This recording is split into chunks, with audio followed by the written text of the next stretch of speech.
The sun was setting behind New York's towering skyline, painting the sky with soft hues of orange and gold.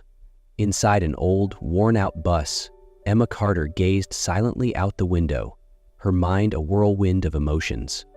Beside her, Sophie, her 9-year-old daughter, clutched a faded teddy bear, her quiet eyes watching the world pass by. They had come a long way to get here, not just in distance but in life. The past year had been a relentless storm for Emma. After the sudden death of her husband, everything crumbled. Her home, her job, her sense of security. But the most devastating loss wasn't physical. It was the sound of her daughter's voice. Since that day, Sophie had been trapped in silence, as if her words had vanished along with her father. Today, they were heading to Bennett Manor, where Emma had just accepted a job as a housekeeper. It wasn't ideal, but it was their only chance to start over. The bus slowed to a stop in front of an imposing iron gate. Beyond it, the grand mansion loomed, vast and magnificent, yet strangely cold and lifeless. Emma gently squeezed Sophie's hand, hoping to reassure her, though in truth, she needed the reassurance just as much. Neither of them knew that this house was about to change their lives forever. The iron gates creaked open slowly, their heavy groan echoing in the evening air. Emma held Sophie's hand as they stepped inside, making their way toward Bennett Manor. The mansion stood before them, grand yet hollow, as if it had once held warmth but had long since lost it. At the entrance, a middle-aged woman with neatly pinned silver hair awaited them. Mrs. Harper, the estate's longtime housekeeper, observed them with sharp but not unkind eyes. "Miss Carter? I'm Harper. Come inside." Emma nodded and guided Sophie through the towering front doors. The moment they stepped in, she felt the weight of silence pressing down on the house. "Mr. Bennett is rarely home in the evenings. You won't see him often. Your duties are simple. Keep the house clean, ensure everything runs smoothly, and..." Mrs. Harper hesitated before lowering her voice. "Most importantly, do not disturb young Lucas." Emma blinked. Lucas Bennett, the only son of Ethan Bennett, the master of the house. "How old is he?" Emma asked. 10, but he doesn't speak. Emma's breath caught for a moment. She cast a glance at Sophie. Her daughter had been the same way. Mrs. Harper led them to a modest room reserved for the household staff. "You may rest here. I'll show you your tasks in the morning." Emma set down their bags, feeling a small sense of relief, but before she could fully relax, Sophie tugged at her sleeve. The little girl pointed toward the end of the dimly lit hallway, where a boy with jet black hair stood, half hidden in the shadows. It was Lucas Bennett. The two children stared at each other in silence. Lucas said nothing. He simply watched Sophie. His dark eyes were empty, yet filled with unspoken emotions, as if he had just seen a reflection of himself in her. Emma took a cautious step forward, about to speak, but Lucas abruptly turned away and disappeared around the corner. Mrs. Harper let out a quiet sigh. "He's always like that. No one can get close to him." Emma squeezed Sophie's hand, an odd feeling settling in her chest. She knew that this was not going to be just a job. The first morning at Bennett Manor unfolded in an eerie silence. As Emma busied herself with chores, Sophie quietly drifted away, her small feet carrying her deeper into the long, cold hallways. The doors stretched endlessly, each one hiding a story she didn't yet know. She ran her fingers along the handles, feeling the chill of forgotten secrets beneath her touch. At the very end of the hallway, Sophie stopped. A heavy wooden door stood slightly ajar, as if it had been waiting for someone to find it. She hesitated only a moment before pushing it open. Dust filled the air, illuminated by the soft glow of daylight filtering through thick curtains. In the center of the room stood a grand piano, veiled under an old white cloth. Sophie approached it, wide-eyed with curiosity. With both hands, she carefully peeled the cloth away, revealing the sleek black and ivory keys beneath. Then, without a second thought, she pressed down on a single key. The note rang out, clear, pure, yet strangely lonely in the vast emptiness. A sharp movement caught her attention.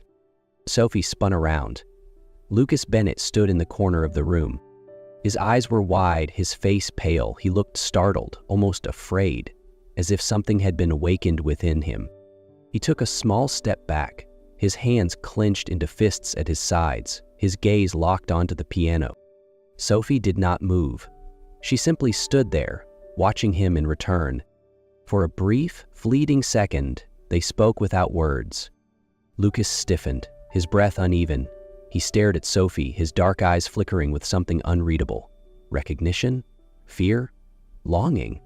For a brief moment, it seemed like he might stay. But then, like a shadow retreating from the light, he took a step back, then another, and then he was gone. Sophie remained where she was, a quiet wonder flickering in her eyes. Far away, Emma had no idea that an invisible thread had just been woven between two lost souls. After the incident in the music room, Lucas avoided Sophie. He didn't look at her, didn't come near her, but he no longer ignored her presence completely either. Emma noticed Lucas was no longer just a silent shadow in Bennett Manor. He was beginning to feel again. But Ethan Bennett was different. "I don't want music in this house." His voice was firm and heavy when Emma entered the library, where he spent most of his evenings. Emma paused, sensing the invisible walls he had built around himself. "Why?" she asked, her voice soft but steady. Ethan turned toward the window, his gaze sharp yet haunted. "Because music reminds me of what I've lost." A long silence stretched between them. "But it could also help you find what's still here," Emma said gently, her eyes drifting toward Lucas, who sat sketching in the garden. Ethan didn't reply, but Emma saw the way his fingers tightened against the desk. The nightmare came for Lucas on a cold winter night. He shot up in bed, breath ragged, tiny hands clutching the blanket. His heart pounded wildly against his chest, the ghost of his dream lingering like a shadow. Without thinking, Lucas ran. His small feet carried him to the only place where he felt safe. The door to Emma and Sophie's room swung open. Emma awoke with a start, her eyes widening at the sight of Lucas standing there, trembling from head to toe. Sophie stirred beside her mother, her wide eyes full of concern. Before anyone could react, Lucas rushed forward, throwing his arms around Sophie. He was shaking uncontrollably, his breath uneven, as if he had just escaped a terrible nightmare. Sophie stiffened for only a second, but then, slowly, gently, she raised her hands and rubbed his back. She didn't speak, she couldn't, but she held him tighter, offering comfort in the only way she knew how. Emma felt her throat tighten, emotion welling up inside her. Sophie, the girl who had never let anyone in besides her mother, was now holding Lucas, soothing him with the warmth of her embrace. Lucas didn't let go. He buried his face against her shoulder, silent tears falling down his cheeks. Sophie didn't pull away. She squeezed him tighter, as if saying, "I understand. I've been afraid too." Emma swallowed hard, kneeling beside them, placing a gentle hand on both their backs. In the dimly lit hallway, Ethan stood, frozen. No longer just two lost children navigating a lonely world, Lucas and Sophie had found each other. For the first time, Ethan realized his son was no longer alone. Since that night, everything in Bennett Manor began to change. Lucas no longer avoided Sophie. He never spoke, but every day, when the house settled into its familiar silence, Lucas quietly made his way to the music room, where Sophie was already waiting. They didn't need words. Music was their language. At first, Lucas was hesitant. His fingers would barely graze the keys before pulling away, but Sophie never laughed, never pressured. She simply waited. Day by day, he grew bolder. His hands no longer hesitated over the keys. One evening, as Sophie played beside him, he closed his eyes and let his fingers move freely. The notes came, not from memory, but from feeling. And then, for the first time, Sophie laughed. A small, bright sound, like the chime of a delicate bell. Lucas froze. Then, slowly, he smiled. From a distance, Ethan watched. He no longer forbade it. At first, he remained an outsider, but over time, he realized he could no longer ignore what was happening before him. One evening, Emma placed a cup of tea on the table beside Ethan as he sat in the library. "You can go into that room if you want." Her voice was soft. Ethan looked at her, hesitation flickering in his eyes. "I don't think I'm ready." Emma didn't push. She understood his pain, because she had lived it herself. She sat across from him, her fingers tightening around the warmth of her tea. "Have you ever felt like the world just moved on without you?" Her voice was barely above a whisper. Ethan stilled. No one had ever asked him that before. "Every day," he admitted, for the first time sounding tired. She left, but everything else, work, life, it just kept going without her. Emma nodded. She understood. "I lost my husband in an accident." Her voice faltered slightly.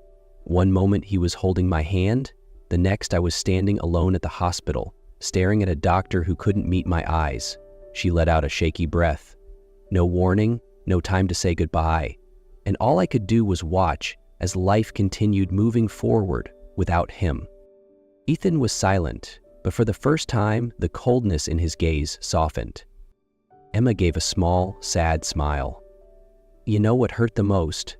Realizing that I didn't just lose my husband, but Sophie lost her voice." Ethan stared at her. "She hasn't spoken since then?" Emma shook her head, as if she was afraid that if she did, the world would shatter all over again. Something in Ethan shifted. Lucas was the same. Two lost souls, each carrying a different grief, finally saw pieces of themselves in each other. From then on, Ethan began to change. He no longer avoided music. At night, he sat closer to the music room, listening to the melodies Lucas and Sophie played.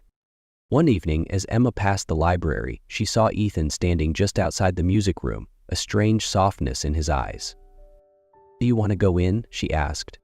Ethan didn't answer, but this time, instead of turning away, he stepped inside. Emma smiled faintly, knowing that this was the moment Ethan finally began to face his past. Music had become a part of Bennett Manor. Every afternoon, Lucas and Sophie sat by the piano, slowly searching for their own melodies. At first, their notes were scattered, hesitant, but as time passed, they flowed together, like pieces of a story waiting to be told. Ethan no longer watched from a distance.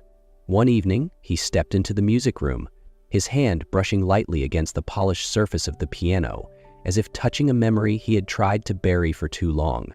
Emma sat nearby, quietly observing. "You miss her a lot, don't you?" she asked, her voice barely above a whisper. Ethan didn't look up, but he nodded. "She was everything to me." Emma understood. She knew the feeling, the pain of losing a part of yourself and being powerless to bring it back. "You haven't really lost her," she said softly. "She's still here, in every note Lucas plays." Ethan took a deep breath. For the first time, he didn't run from his pain. That night, a nightmare pulled Lucas from his sleep.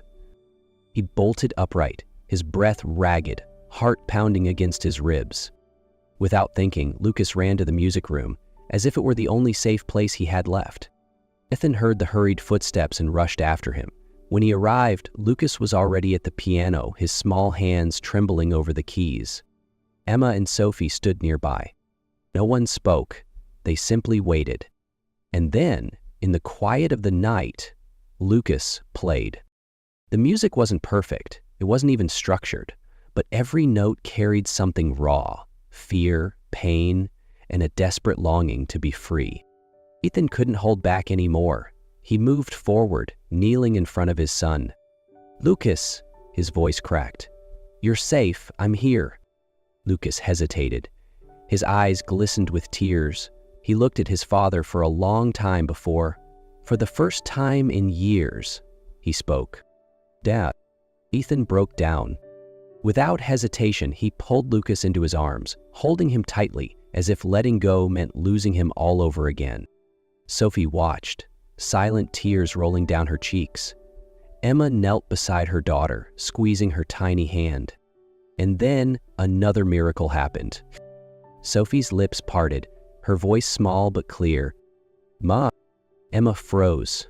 Her heart shattered and mended all at once. She pulled Sophie into her arms, sobbing. Both children had found their voices again. In that quiet room, beneath the gentle glow of the night, two broken families became whole once more. The next morning, the sun rose earlier than usual. Golden rays spilled through the grand windows of Bennett Manor, no longer casting shadows, but filling the house with warmth. In the music room, Lucas sat at the piano, Sophie beside him. For the first time, the two children played a song together, one they had created themselves. Ethan stood by the door, listening. His eyes were no longer cold, instead they shone with quiet pride and peace. Emma stepped up beside him. "Are you ready to move forward?" she asked. Ethan looked at her, then at his son. For the first time in years, he nodded. "I think I've finally found what truly matters." Emma smiled softly. She didn't ask what that was, because she already knew. Ethan turned to her, holding her gaze. "And you, Emma? Are you ready to start again?" Emma's fingers tightened around the fabric of her dress. She thought about the past, the grief, the loss, and then about the present, where she now stood. Her eyes landed on Sophie, laughing as she played the piano. She took a deep breath. "Yes, I think I am." Bennett Manor, once silent and hollow, was now filled with music, laughter, and, most importantly, voices that had once been lost. The dawn had arrived, and a new beginning had truly begun. 1 year later, spring had returned to Bennett Manor. The lush green trees swayed gently in the breeze, and the sweet scent of blooming flowers filled the garden. No longer cold and lifeless, the manor was now filled with warmth, laughter, and music. In the music room, Lucas and Sophie sat together at the grand piano. There was no hesitation, no silence, just two children who had found their voices again. "Let's play this one," Sophie pointed excitedly at a sheet of music. Lucas nodded, his eyes gleaming. "Okay, but don't play too fast this time." Emma stood at the door, quietly watching. Her heart swelled with joy at the sight of the two children chatting as if they had never been trapped in silence. She turned to Ethan, who stood beside her, his expression softer than she had ever seen. "Are you ready to move forward?" Emma asked gently. Ethan looked at her, then at his son, Lucas, who had once been lost in his own world, but was now laughing beside Sophie. He took a deep breath before slowly nodding. "I think I've finally found what truly matters." Emma smiled, her eyes shimmering with happiness. Ethan held her gaze for a long moment. Then, suddenly, he dropped to one knee. Emma gasped as he pulled out a ring, simple yet beautiful. "Emma, life is full of loss, but it's also full of miracles. You, Lucas, Sophie, you all brought that miracle into my life. I want to continue this story with you as a real family. Will you marry me?" Tears of joy welled in Emma's eyes. She glanced at Lucas and Sophie, who were beaming with excitement. "Say yes, Mom. We'll always be together," Sophie giggled. "Yeah, and I want to call her Mom too," Lucas added eagerly, making Emma laugh through her tears. Emma knelt down, her hands trembling, but her heart had never been more certain. She looked up at Ethan, her eyes glistening with something new, not just love, but hope. "Yes, Ethan, because for the first time in a long time, I believe in tomorrow." Bennett Manor, once a house of sorrow and silence, had become a true home, filled with love, laughter, and happiness. A new family had truly been born.